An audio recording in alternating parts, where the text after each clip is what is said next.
This is for you and you and you.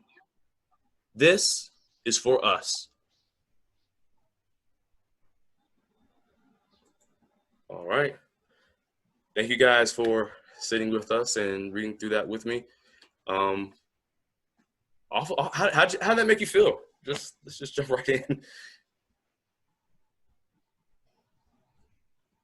I feel like it's a very powerful poem. Yeah. When I first read it, it brings to mind all of the things, all the possible things that I can think of that I know involving slavery, civil rights, and modern times. And then I try to consider the things that I don't even understand, like the slaves that didn't make it, whose stories weren't told, those who were innocently killed, who didn't have a chance to get their voice across just because of the color of their skin, just because of some prejudices that, you know, had been instilled in them growing up. Yeah. It's a little tough, especially with everything going on now, being quarantined, along with the riots, along with just a constant reminder that we have been looked down upon for years. We have been neglected for years. We have been put aside for years. Reading this is both a reminder, but it's also empowering, because to me, it shows me where we started and where we are now. We have a few questions that the panel have created themselves, and there's some really good questions. One of the questions I have here, it actually mentions a butterfly that is seen throughout the illustrations of the book. Let me see where this question is. In specific illustrations, there's a butterfly fluttering around in the frame. What do you think this represents? And why was it used in these specific illustrations and not others?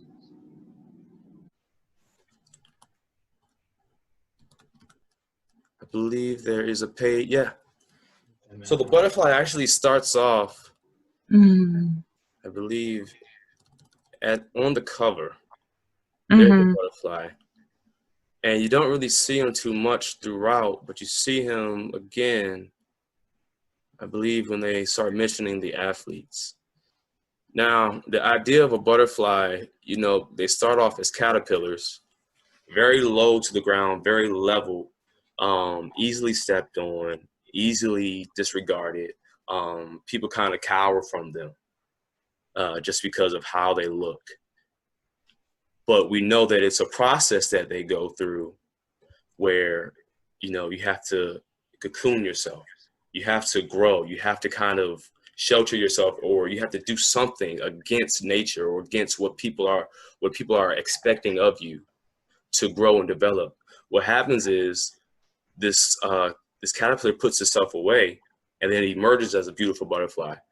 Now everybody's watching it. Now everybody sees it. Now it's on display. These athletes here, like Ali, he was on display. I think what's also important to note about the illustration of the butterfly is that looking closely at it, you can't really tell if you're just looking at it on the surface value, but it looks like a monarch butterfly. And, you know, monarchs, it conveys royalty, majesty. These are all people who have been considered athletic royalty in their time.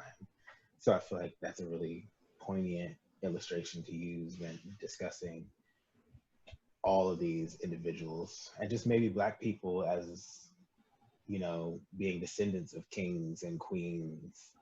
Right. Just like kind of bringing that connection back to our royal roots.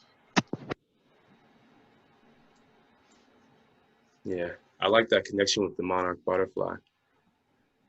I'd also say maybe transformative in their field, like who they're hovering around. So like you have Nina Simone, and I think she was very important in terms of being socially aware and socially active inside of her music. I'm not quite sure who it's hovering above in the panel with the athletes, but I know it is close to Ali. And I think that it says something about who he was and what he lent to sports itself, as well as other fields, because I think he was also important in terms of social justice. Is that correct? Yeah. Yeah. Mm-hmm. When I think of Butterfly, and forgive me if this was mentioned before, it makes me think, like you said, Lauren, of Ali, because he had that saying, like, float like a butterfly, sting like a bee. And I think it really just connects to this confidence in yourself as well, and this uplifting nature, like this kind of like I can do anything type of thing that I think Ali have, and I think a lot of these people that we see in this book have. Like they're inspiring. They feel like they can rise above, or they have risen above kind of challenges and barriers that at the time and even now seem like, how did you do that? How did you do that? So I think that's what I think of, definitely Ali's famous quotes. So we see the first illustration is Jesse Owens. Now Jesse Owens, he went ahead and he won, I believe, 6 gold medals in the what was it, the 36 Olympics, while under pressure of Germany. You know, Hitler basically spouting the same thing that the KKK was about, talking about white superiority and things of that nature. Now I have a book that I'm going to just push out there very quickly, kind of related to that, and I actually I think it's very funny how white people viewed darker skinned Americans in the past, and even now. Let me go ahead and share this screen with you all. The title of this book is Black Klansman. This is Black Klansman, a memoir by Ron Stallworth. Basically, this is a black man who successfully becomes a cop. Now, he goes through a lot just to be considered for the position as a cop. He gets treated badly. It's one point in the book where he's being fitted for his uniform and he has an afro, and they give him this hat, but the hat is too small because when they measured his head, they didn't account for the afro. They kind of pressed the measuring tape like through his afro. So when he put the hat on, it was sitting on top of his afro, and he asked for them to give him a bigger size. They kind of made fun of him and joked at him and told him to either cut his hair or quit. So what he did was he went ahead and put the hat on top of his afro and walked around looking funny, until finally the person in charge of him took the initiative to go ahead and tell that person who was denying him the change of uniform to go ahead and do it, or he's going to be fired. So things like that kind of restricted him from becoming a cop, but then he becomes an undercover narcotics cop. And then he finds himself on a mission infiltrating the Ku Klux Klan. And he's over the phone talking to like Grand Dragons, like leaders and things like that, using a white voice, or what he thinks is a white voice. And he's pulling it off. He's doing it very well. It's to the point where some of the Klan leaders are talking to him saying, oh yeah, you can never be a black guy because I know how black people talk. They say aura instead of R. So these like small little details that kind of have been used to identify and kind of say what we are. It's kind of funny to think about what people view us as. Like, what makes you think just because I say aura like that, I'm less intelligent or I'm less capable of what you're able to do? And throughout the book, he kind of proves the ignorance of white Americans who think like that. So that's something I definitely want to recommend for people to check out. It's funny, but it's also very informative and eye-opening. Yesterday, that's actually a movie as well, and I saw Yeah. that movie with a couple of my friends, and it was a really, really good movie. It was, and it brings me back to the Jesse Owens question you had. I took some time to kind of really answer that Jesse Owens question in depth, and I talked about it on a dual side of the definition of race. Okay, so I'm going to read what I wrote. It says that race can be considered a competition between two runners based on running the fastest course or a set of course to achieve an objective. But he can also represent race as the major division of the living creatures, the human race, that has been broken down to the race of color. So I think that Jesse Owens is showcasing that he is a runner, but yet he is also of, black. He's a black person, in this game. That's just what he does, but he's good at what he do. And I actually seen that movie. That's another movie to recommend, Race. And so I also talked about him jumping in the image to depict the hurdles that blacks have overcome and to show that we have the strength to withstand the test of times. If you notice, the lighting is deemed to perfection. If you look down at the bottom of Jesse Owens' leg, it's dark. But if you look at the top of him, it's like the sunshine is beaming on him. And it basically shows you kind of like the butterfly that you all were talking about. We come from, this darkness into some marvelous light, but we still have a long way to go through our journey. And I feel like if you see the light right there, you can kind of see that Jesse Owens have came a long way in his race, because we're all running a race. And I feel like we still have a long way to go, but we've been in this race surviving, whatever that means to you. Right. Yeah, and you mentioned the light. We noticed throughout the illustrations, the light begins to start, it increases, We start moving out of the darkness, and we start being more aware of ourselves.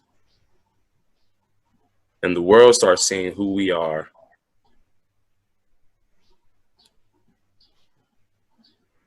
I really like that look into Jesse Owens. You guys, are there any moments in the poem, where you felt like this was you? Like there's some yeah. I was going to say I felt something similar to that, not necessarily that this is me, but I thought of my grandmother, who I lost recently back in March. Right after the COVID shutdowns and everything. And I'm actually trying not to tear up thinking about it. But it was the page with the birds. And that one struck me, and I had to take a second because it kind of really hit like where she came from and where I am right now, and what it took for her to go from there, from growing up in Jim Crow South to moving to segregated New York City and then to DC, to be able to provide for all of those children on her own, and to now, like, me and my all of my cousins, all of her grandchildren, her great-grandchildren, we were all able to go to college, and she all started as the daughter of a sharecropper. And that really struck me with the no longer untitled. It's funny. Really I don't think a lot of people understand that even us millennials, we still have connections to people who were picking cotton. Yeah. We can still talk to people who remember being in the fields or who remember their parents being in the fields.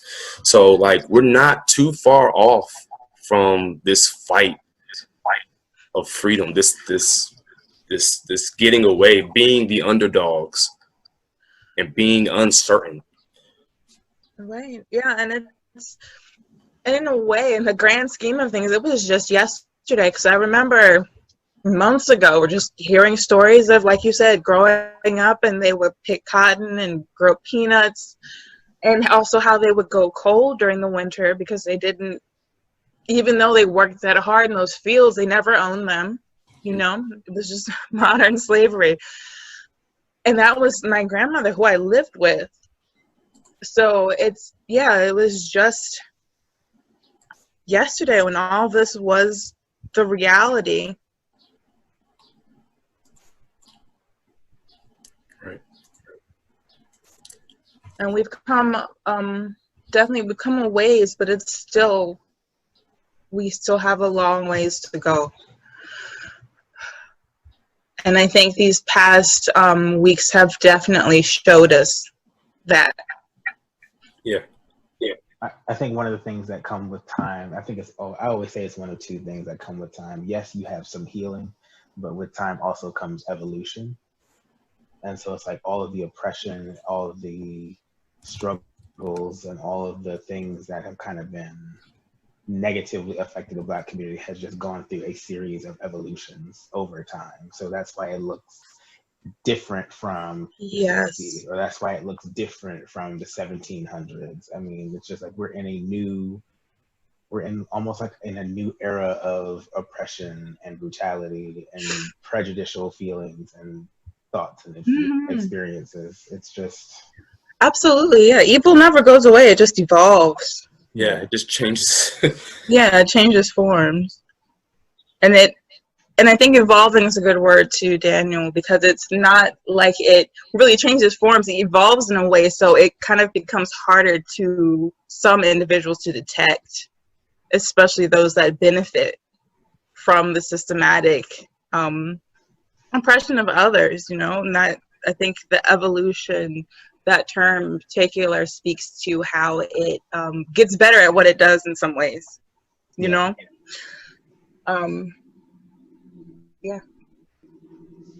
Yeah, you're right. Because evolution it's a double-edged sword, really. So for some, it can benefit, and for others, it can kind of put them down on the scale a little bit. But the most dangerous thing, I feel, evolution, it's so subtle that it goes unnoticed. I feel like that's how we, like the racism and the prejudicial experiences, it's become more systemic. Like it's always been a system of oppression, but I feel like now it's more intrinsic, it's more systemic, it's more underlying. It's like an underlying energy of tension between two groups of people or two cultures. It's a really strong undercurrent.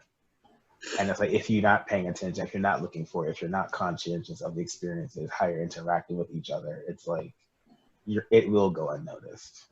Right, it's very insidious in that way. Right. Now, we're talking about evolution and, how it changes, how it's changed over time. But that brings us to the title of the book. The title is called The Undefeated. There's a question that mentions the word un and what that means to you and why we think he uses it a lot. And obviously the prefix un is not. So to not be defeated and to not be flappable, to not be considered on top, but to still be the person to prevail.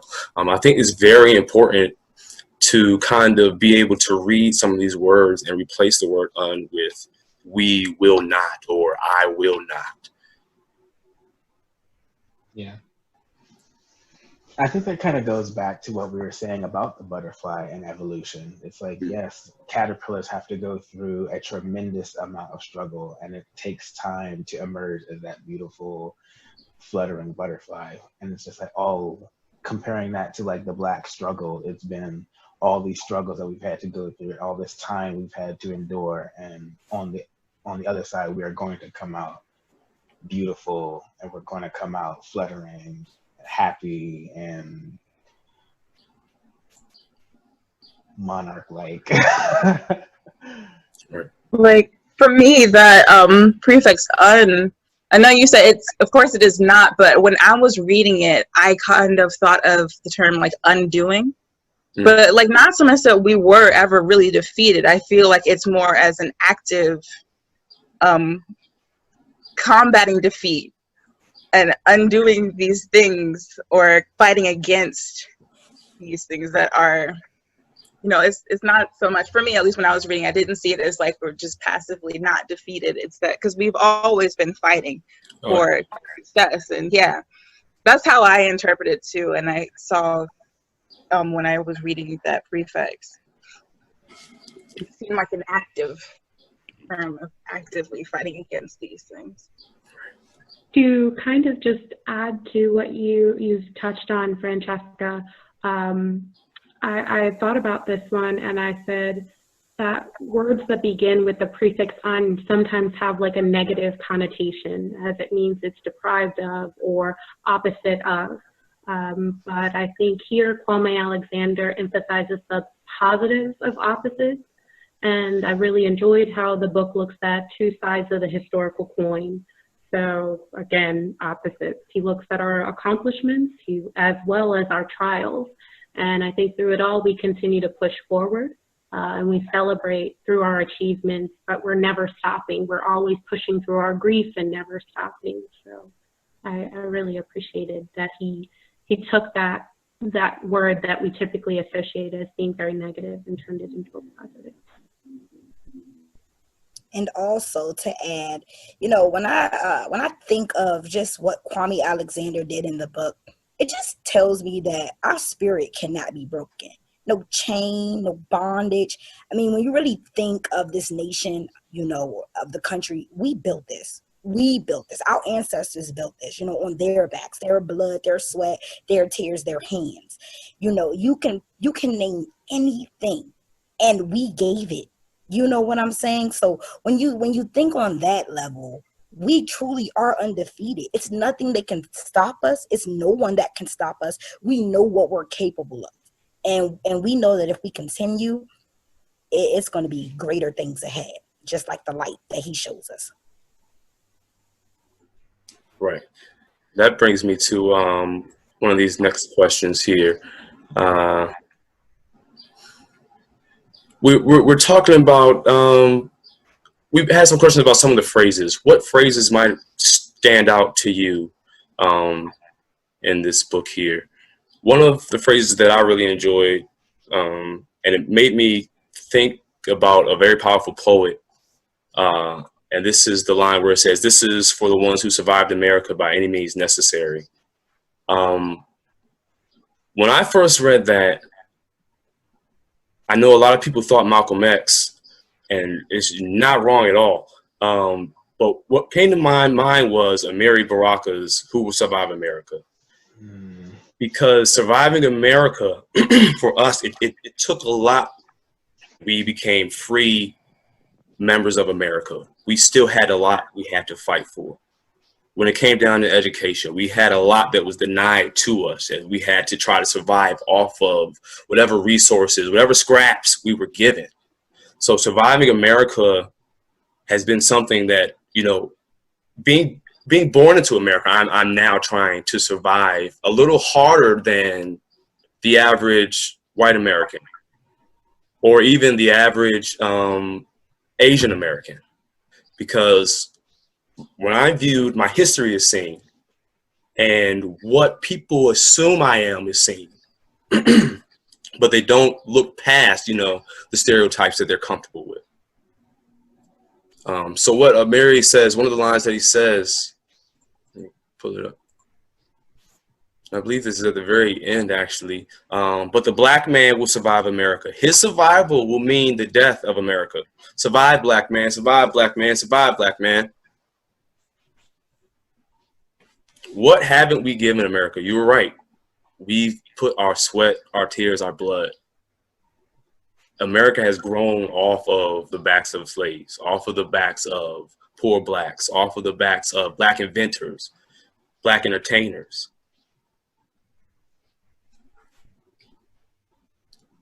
So, any other phrases that stand out to you guys? I think the phrase that stands out to me the most is the repetition of the phrase, "This is for the unspeakable." And I feel like that speaks to those conversations that people find so uncomfortable to have. Like, you can talk about Black history all the time, but it's like diving deep into the experience of slaves being packed into the bottom part of ships like cargo, like they're not human, like they're not people, souls, feelings, emotions. It makes that's one of those, it's unspeakable because it makes you uncomfortable. And I think what we have to do in order to move forward is to become more comfortable having these kinds of conversations. Right. Now, the unspeakable, it has 3 pages. Yeah. We have the slave ships here. The 16th Street Baptist Church bombing victims. And then we have a lot of the victims of police brutality that has happened over like the last 10 years. This is literally like, this is a lot of years. Yeah. 3 pictures. And it's like, those are the most controversial pictures that spark the most outrage, that spark the most discomfort. Right. I think something to add to that, because that also was something that stood out to me, is that these things are unspeakable, that these things are abhorrent. And I think because we're so used to seeing the trauma and the killing of Black people and Black bodies, it's almost like it becomes like a normal thing. And I think it's very, yeah, you're desensitized. And I think it's very important that in this book, he reminds us that this is not okay, that this is not normal. And absolutely, this is a discussion we should be having, but a reminder that this was a disgrace. And the fact that this is still going on 400 years later is a disgrace. And so I think the phrase is poignant because of the repetition. The phrase is poignant because it's reminding us that we should not be okay with this. And like, just as we're like taken aback when we think about slavery, we should be taken aback by the fact that there's so many names and so many visuals that we can see and see post on social media. So absolutely, this phrase was something that just jumped out to me. And then frankly, seeing that in this book, the phrase, the righteous marching ones, who's saying we shall not be moved because Black Lives Matter. Like, I mean, I feel like that is and for that to come right before that, that just really touched me, and I felt like it was extremely important. Like, our lives matter, and what this country in some instances has allowed to happen to Black people is not okay. So yeah. Now, that "we shall not be moved" page, this day and age, it upsets me because I'm thinking about all the peaceful protesters that are being shot at and being hurt for the cause of Black Lives Matter, for the cause of Black equality. You have innocent people that aren't even marching that are being now attacked by police just because they don't agree with the cause. And I feel for the people in authority who are people of color, but are scared to stand up against the unfairness going on, simply because of the position that they are in, or because what they might lose. I think of, when I'm thinking of some of these riots going on, I think of Assata Shakur, and I think about her autobiography. I'm going to screen share her autobiography very quickly. And I think about how it opens up. It opens up with her practically being shot on the accusation of shooting a police officer. Now, she was an activist who is actually still wanted by the FBI, I believe. She was able to escape to Cuba, where she is She is safe currently. But just getting into this and seeing how she's attacked and seeing how the hospitals treat her and seeing how she has to be rescued by a nurse, and even that is still hardly keeping her off the brink of dying. I would definitely recommend this to people to read, just so you can kind of see, if you're not one who wants to protest but wants to get a feel or idea of some of the results or how it goes, I would definitely recommend checking that out.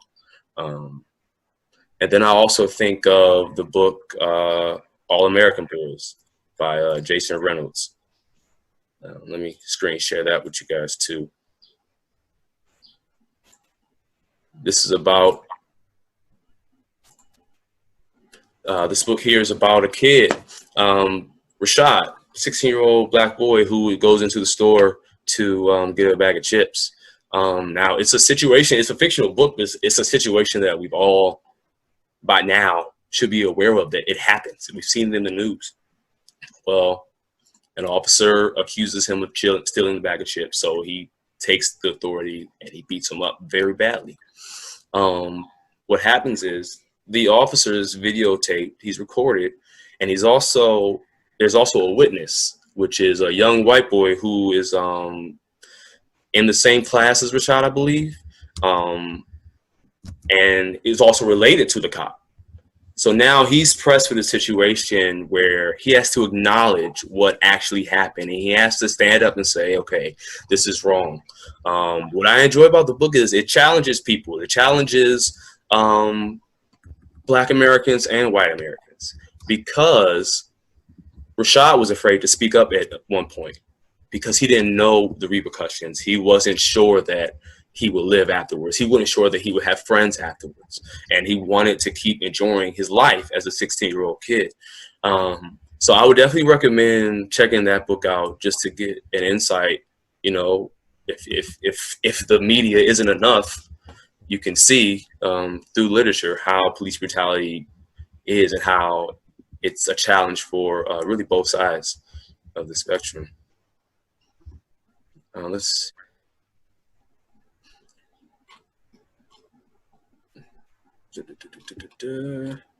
Now, I know Francesca mentioned her grandmother came to mind with one of the illustrations. Does anybody else come to mind? Does an event or something come to mind while reading this? Something that just sticks with you? Maybe something that you might have read about or something personal.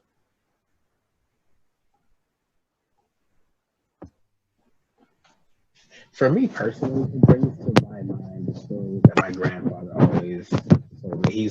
He grew up in the deep south of North Carolina.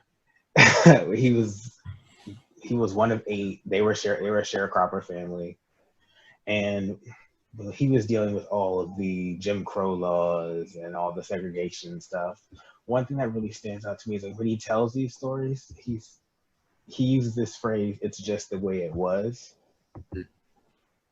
And it's like, it's a really relevant phrase to today, because going back to Elizabeth's point about us being desensitized to all the violence and brutality that we're seeing, it's like, oh, it's just the way it is.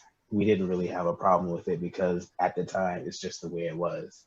But like for any movement to really persevere, it's like, when is enough going to be enough? And when are we going to stop taking just the way it was as how we live our lives?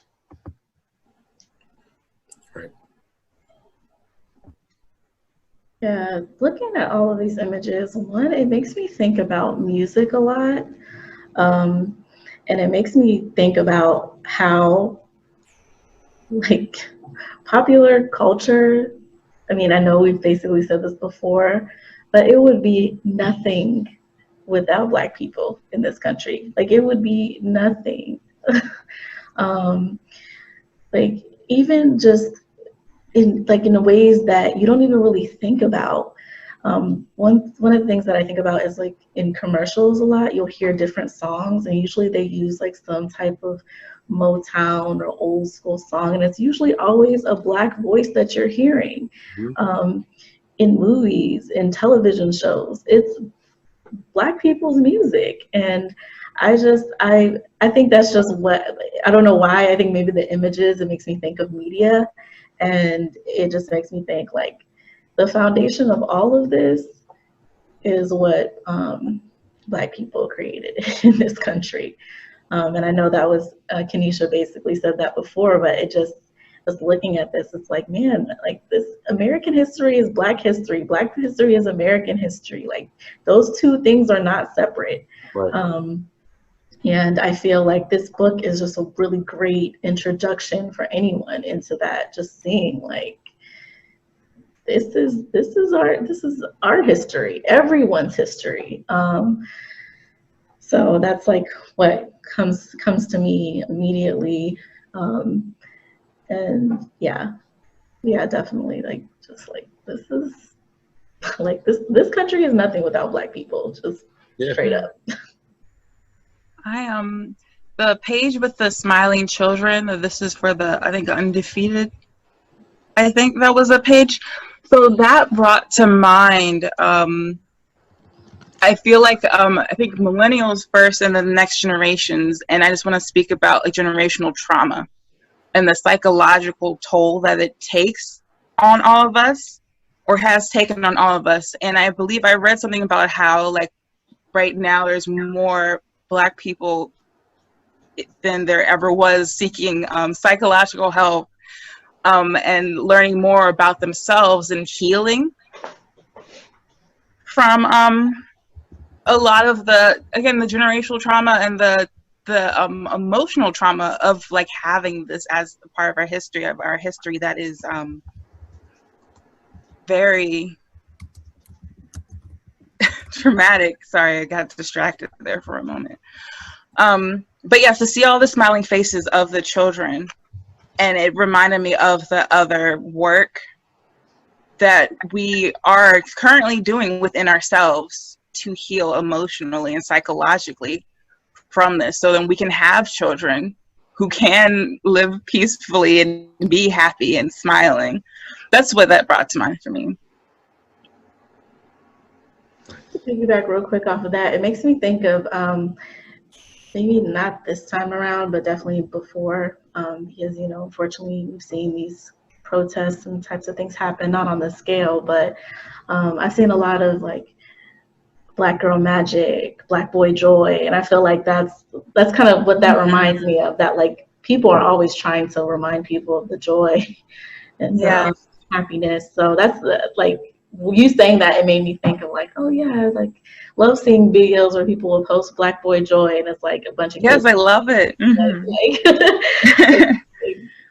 we're happy despite what this country, in spite of what this country tries to right. And I think too, I think it's fascinating because I find that I can see myself and some of my other relatives around my age kind of bumping heads, I think, with some of our older relatives in terms of like, oh, well, boys aren't supposed to do this and like it. But I think too, again, like we're kind of, at least starting with my generation, maybe, like, because I'm 27, and we're kind of starting to do that part of the work as well. And it's something that our parents probably weren't able to, because of course they had to harden themselves as like a survival tactic in order to literally to survive back then. And this is kind of another way that we're moving forward and progressing too, is allowing ourselves that emotional vulnerability to actually hold space for this and to grow and to become happy and, you know, this Black joy. And but it takes time, and it's, I think, again, even though that we are also striving for that these days, these past couple of weeks are kind of a jarring reminder, as well as just how far we kind of haven't come in some ways. Nice. I just wanted to kind of add to the conversation about the photo with the children, this idea that it says, this is for you and you and you. And I think that image with the children, it may be either one of the last or the last pages in the book. And what I love about that is it shows that we have been pushing through our struggles. We've been having these triumphs and pushing through struggles for our children, for them to be able to continue this race, continue to progress and move forward as well. Yeah, I like that. When you hear you should vote because they fought for your right to vote, that is a statement that a lot of people just kind of take and throw away. But people died so that we can exercise these rights. People died so that we can sit at the same table with someone who doesn't even appreciate us. And to be able to carry on that legacy and, you know, start to see a little bit of a change, it's empowering. Just like this book here, it's empowering in a way where I know there's a light at the end of the tunnel. And I know if we keep pushing that we can eventually get to that light. It's just sad that sometimes we have to kind of push in ways that might seem destructive or that might seem like we're doing too much, when in reality it might not even be enough compared to what trails we have behind us.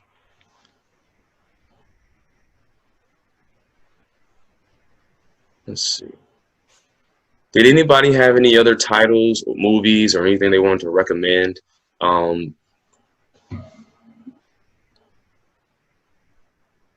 That might correspond with this topic, or that people might enjoy reading to learn more about our history or how they can strengthen their cultural awareness. Two books that come to mind from the teen/YA category of books are probably The Hate U Give and Dear Martin, which both feature African-American main characters who go to preppy, majority white schools and having to deal with the experience of being involved in a shooting or a situation or even a death that resulted in. And having to just have that one, you have The Hate U Give features a female main character and Dear Martin features a male main character, and just being able to see how those experiences affect them differently in their respective environments, I think is really interesting to see. And it's really enlightening to see what people in that age group are going through when it comes to all the current events. I think those books came out a couple of years ago now, but they're still highly relevant to the things that we're seeing and experiencing today.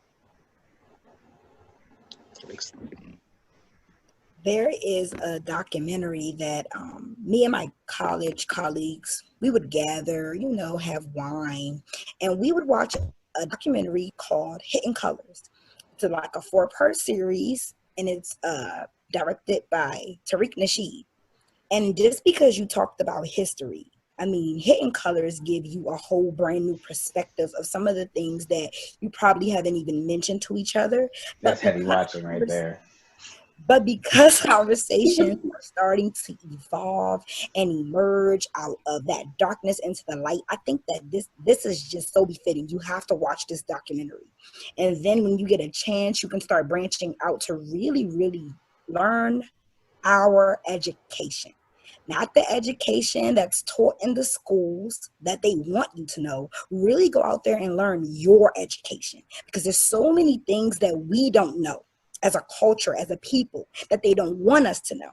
But when the truth begins to come out, we'll see why they didn't want us to know it, and we'll use it for our own good. You're so right about that. There are things that you can only find out from asking your grandparents, stuff that is not written in history books.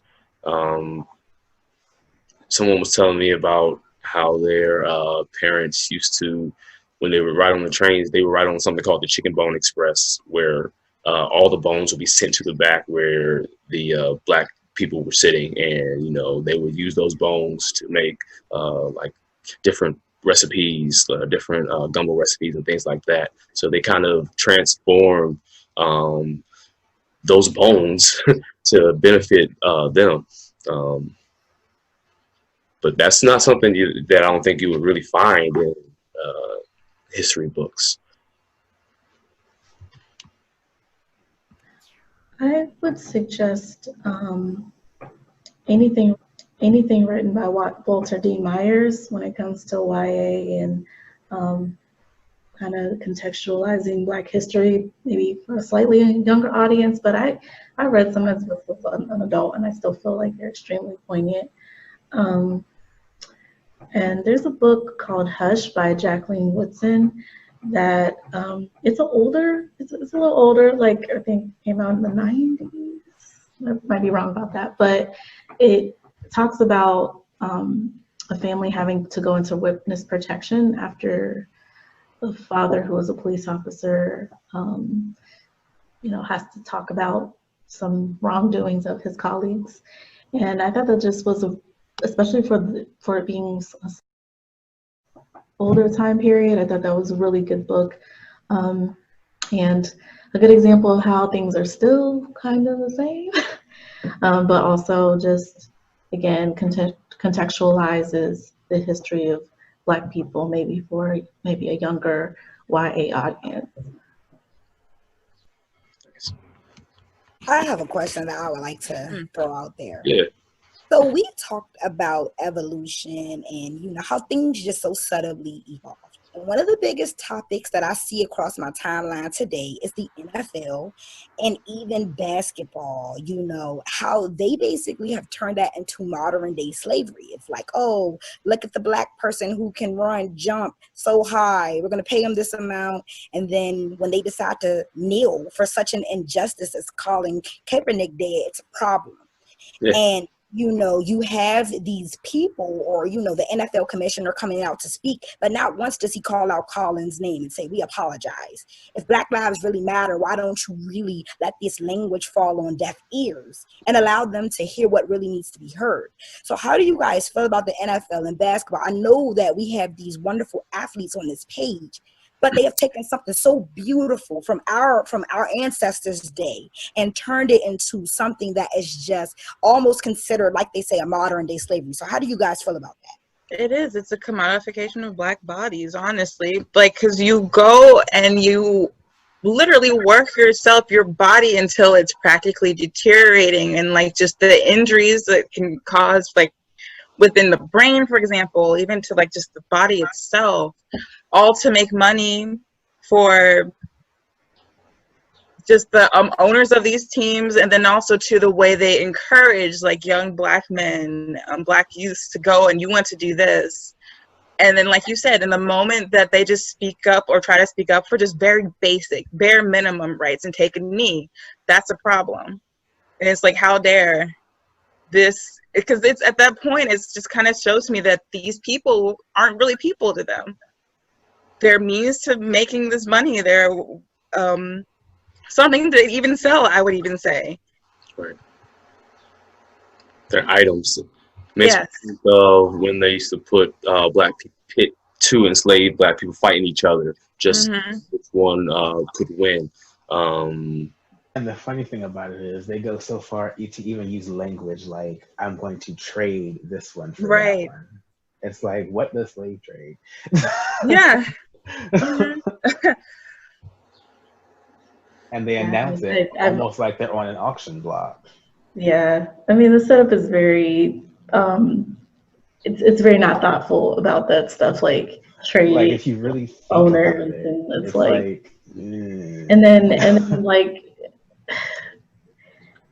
I don't know. I mean, Francesca, you're saying it's kind of this, how dare you?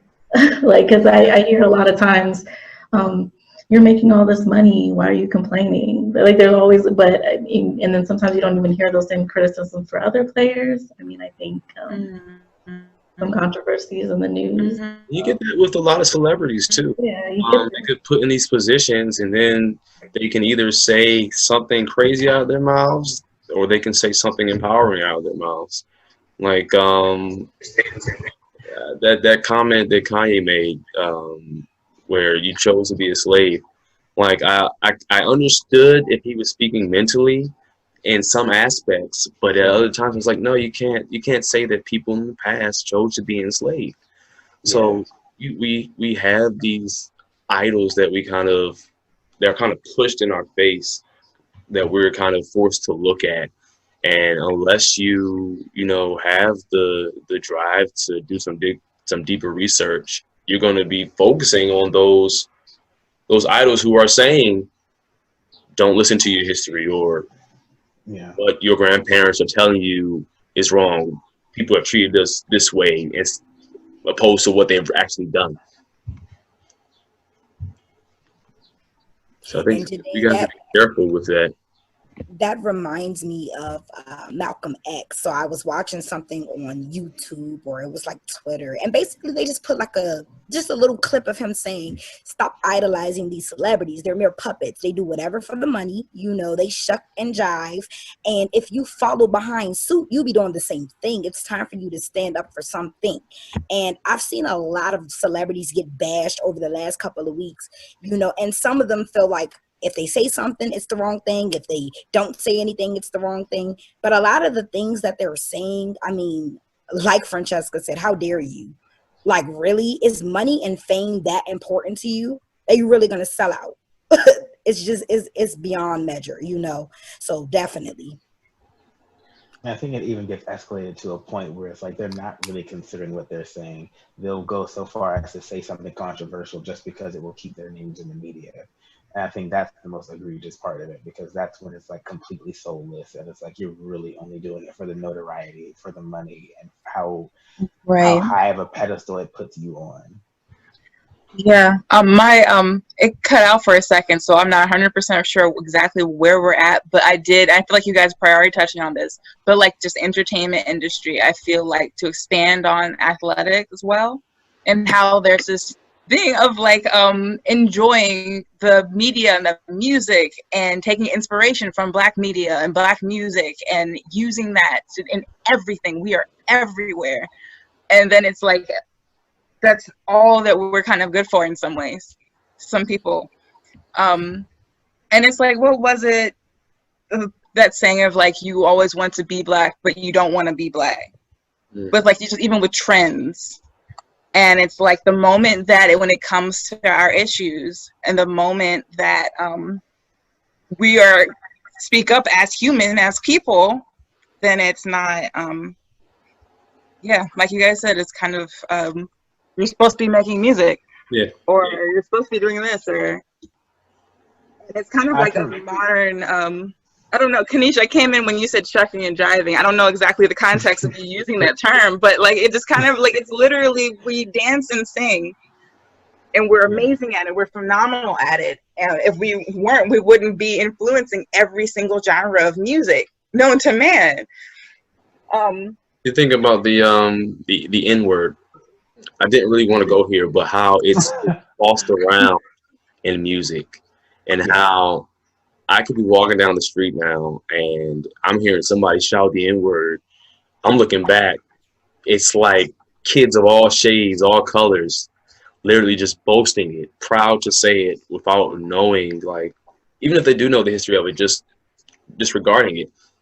And that's one of the things where I have a problem, right? You see social media posts all the time around different milestones that we've just faced as a nation, where it's like 9/11, never forget, or the Holocaust, never forget. But when it comes to slavery, it's like, oh, well, we've come so far now.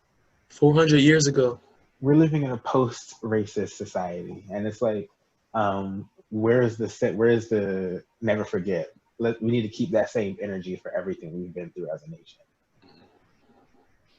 And it's like, to get back to that whole college athlete thing, I remember having this debate in college where it was like, just the dehumanization of that industry alone is ridiculous, because a lot of colleges only require like a 2 point something GPA, And to me, that's like you're saying, we don't want your brain, we don't want your thoughts, we want you for your height, for your body, for your ability. We don't need you for your brain. We don't need you to think. We'll pay for you to make us more money. We will invest that much money into your body and into what we want you to have in order for our industry to keep making us money for the institution and its stakeholders. And of course, it was a pretty heated debate across the college campus, but I felt like it was an important discussion that needed to be had. And yeah, that's the best way to keep people down, is to keep them uneducated, is to keep them away from information that can empower them. Like Douglas, he had to teach himself how to read. Without that, I don't think he would have become anything that he was. I don't think he would have been successful at all. And he showed the importance of education and being able to navigate on your own through this world. But I think it also shows that you have to be willing to put in the work. Right. Because it was a drive to, yes, I'm going to teach myself how to read so I can accomplish the goals that I have for myself. It's like that drive is really what stands out about when you hear all these stories of slaves who have taught themselves how to read or have taught themselves any type of skill. It's like, that's drive right there. Right. Jade, I also have another question for the panel. Yeah. So if we go back to the book, it's where the soldier is holding the flag. Okay, let me pull the book up very quickly. Okay. So the audacious. I like how the American flag is in the shadows. I just wanted to say that. Go ahead, Kanisha. So he says the audacious ones who carried the red, white, and weary blue. So I kind of wanted to ask, why do you think he said weary? I can give you my perspective before you all share. So you know me, I like play on words, of course, as I did with Jesse Owens and race. So I'm gonna do it again here. So blues to me, first of all, I'm a big Cadillac Records fan, and blues is the music. Blues is like in everything you hear. That's kind of what that teaches you. We have given rise to so many different genres of music, rock and roll, hip hop. I mean, you name it, we've given it. So that's one, blues. Then number two, when I think of the color blue, that can almost be as calm. You know what I'm saying? It's something that is deep, like the ocean, or something that is beautiful and elegant as the sky type thing. But then I also think of the man who was in uniform brutally beating our brothers and sisters seriously, they're murdering in cold blood. Arrest does not mean murder. Arrest does not mean kill. But you've taken this blue and you've worn it and you've basically sold it out. You've gave it no life. You've taken the pretty sky that I just talked about and the beautiful ocean that I just talked about, and you've created this weariness inside of it. So that's what I seen when I was reading this, and I'm like, wow, he took the word blue and he took it for the sadder meaning, even though it could have so much power behind it. What are you guys' thoughts? Well, after that, I can't say nothing. You done took all the good ideas. But I did have that same thought about the weary blues, just in that historical context, like giving birth to so many different genres and styles of music. Yeah, it really goes back to how we are there in the foundation of America. We are a part of the American history, like Liz was saying earlier. Black History Month, I feel, should be, it's great to have it, but it's not a 1 month type of thing. We've been in the soils for since the beginning, basically. When I see the weary blues, I think of the soldiers who were fighting, without the certainty of being free, without the certainty of, okay, am I actually going to get something out of this, or am I just doing it? And I think about the lives that they had to put on the line to even through uncertainty. So yeah, I think even the first phrase on this page is really telling about what the author is trying to say, because the adjective that he used, audacious, however you want to pronounce it, it's like with this illustration of the black man in the soldier's uniform going to like defend the country or whatever, it's like you have the audacity to defend a nation that enslaved you and your people. And it's like, to bring it up to modern times, what about those black police officers who have the audacity to wear that blue uniform when there's so much police brutality going on currently? I think it's just a lot to think about, even when you're thinking about the blues, or even considering your fallen brethren. Like, these are things that you have to carry. Like, Weary Blues could be the bodies that are in those blue uniforms. Because just like this soldier's in a blue uniform, he's probably had to carry many of his other brethren. So this page is a reminder, like a direct contradiction to a lot of people when they're like, don't disrespect the flag. And it's like, get it straight. You have to acknowledge what's propping that flag up. Yeah. I think there's this amnesia on the fact that Black people have fought in all of the wars, all of them. Sometimes being the first people to go in the wars. And so if anything, the struggles for equality are because people care about this country and believe in the ideas that this country claims to uphold. And time again, you've seen soldiers go to war and defend and try to fight for, as he says in the last line, save an imperfect union, because they have this belief that things can be better, or that this will mean something. So I feel like this is a direct response to those don't disrespect the flag people. Yeah. It's like, let's please acknowledge what's propping that flag up. Right. Let's acknowledge why that flag is Whose blood flying. is on that flag? Whose red blood is that? That's true.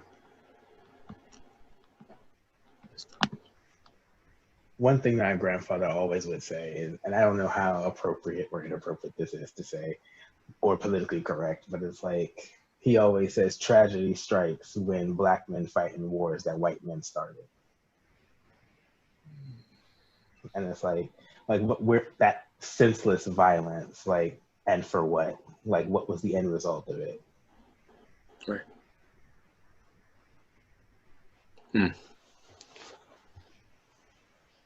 Did anybody else have any more questions or comments that they wanted to throw out or get off or out their chest? And I have one more thing that I would like to address, and this is because I was one of those kids in college who had that one great English lit professor who has changed my perspective on everything.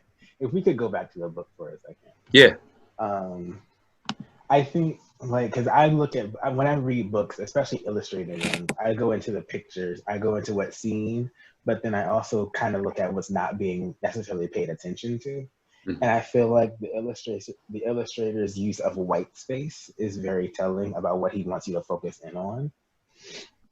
So if you notice throughout the book and all these illustrations, all of this color and all of the people that he's depicting are surrounded by white. They are the minority in the book. Like, the white space is there. It's unassuming, it's subtle. You're not really paying attention to it, but it's there. The white space is framing all of these figures.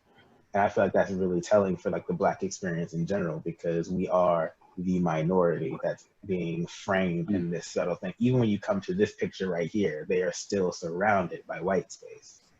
They are divided by white space. And I feel like that's just really telling when it comes to, like, it's like a nonverbal way of expressing the Black experience in America.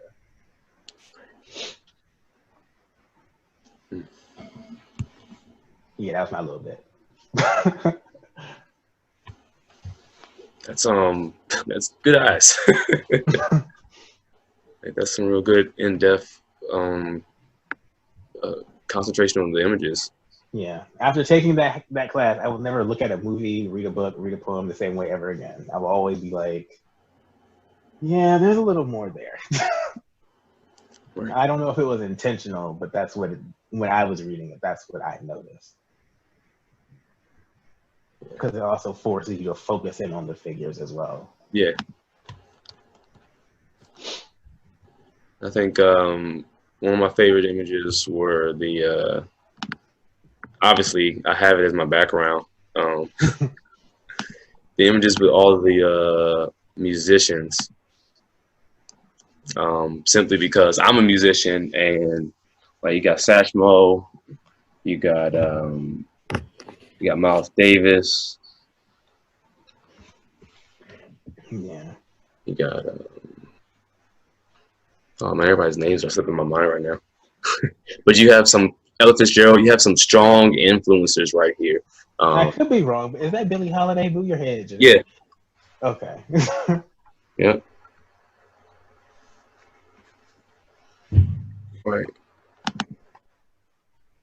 Daniel, what did you have about the birds? Why are you singling me out? The birds. Okay, the birds. So you can see it's a very interesting bird, because I know one of my colleagues were like, doves. I was like, no, looking a little closer, I could see how that mistake could have been made in the initial picture. But looking closer at them, they're a little, it's a strange bird to use when talking about things of this nature, because it's not I personally don't see the bird everywhere, unless you're looking at like a Maryland license plate. But what I did a little research. I'm like, okay, what kind of bird is this? Found out that they were egrets or great white herons, or whatever you want to call them. I think there is a difference. I'm not sure, because it's not clear or explicitly stated. But they represent like just being proud of your achievements, being I had some notes on it.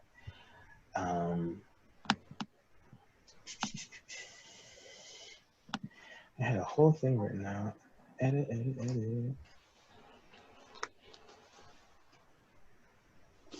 So yeah, they reflect or taking pride in your achievements, or it represents your gift of wisdom, of your judgment.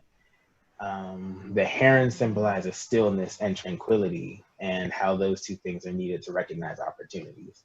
And I feel like that is highly descriptive of just the Black experience in general, like through time. Yeah. It's like we've made all these achievements, and it's like, let's be proud of them. Let's be peaceful. Let's be tranquil. Even in the civil rights movement, in terms of the civil disobedience, it's like it was peaceful. It was tranquil. In the midst of a lot of violence and brutality, we were able to maintain that peace and that tranquility in order to achieve a goal and take advantage of all the opportunities that were presented to us in that moment.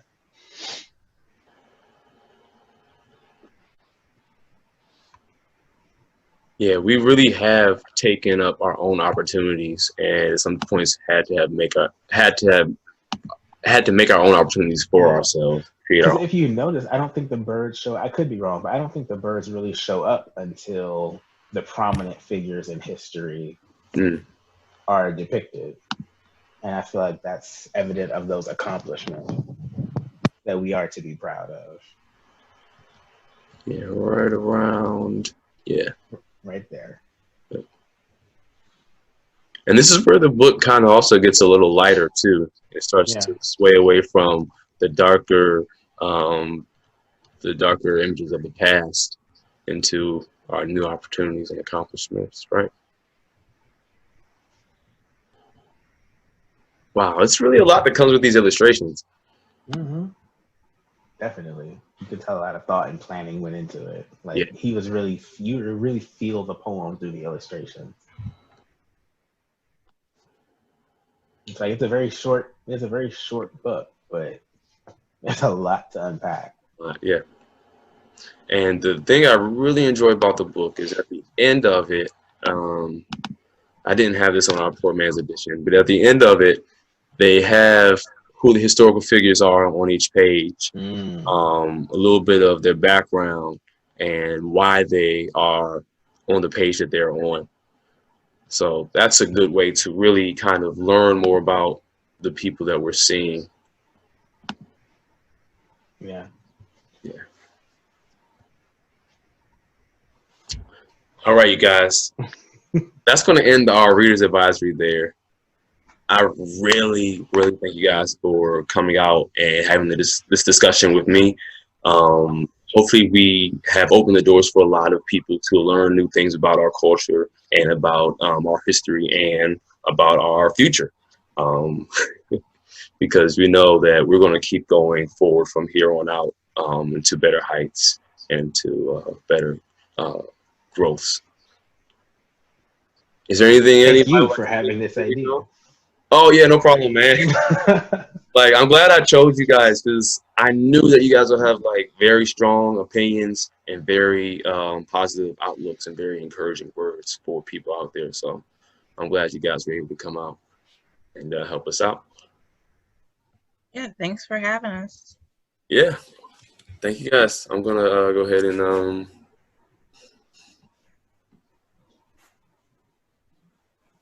if you want to check out any more programs, you can check out the programs on their website, pgcmls.info.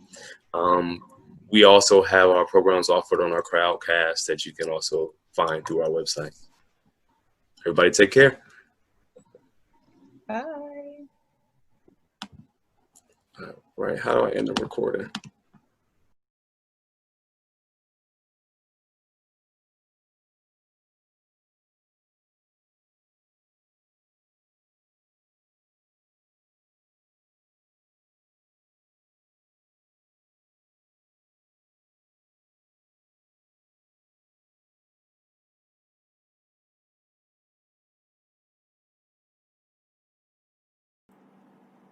Thank you so much, everyone who joined us today for the Reader's Advisory. I just want to give a big shout out to everyone who was a panelist, Judith for organizing this, Elizabeth, Lauren, Kanisha, Daniel, and Francesca for all contributing. This was amazing, and we are so lucky to have you on our staff and to have you sharing your perspective. I would love if you guys joined us next for Viewers Advisory, Anti-Racist Social Justice Themes in Film. This will be at 8:30, and I just put the link in the chat, so we will be thrilled to see you there. Tomorrow we have some special Juneteenth programming as well. You can see it all at pgcmls.info.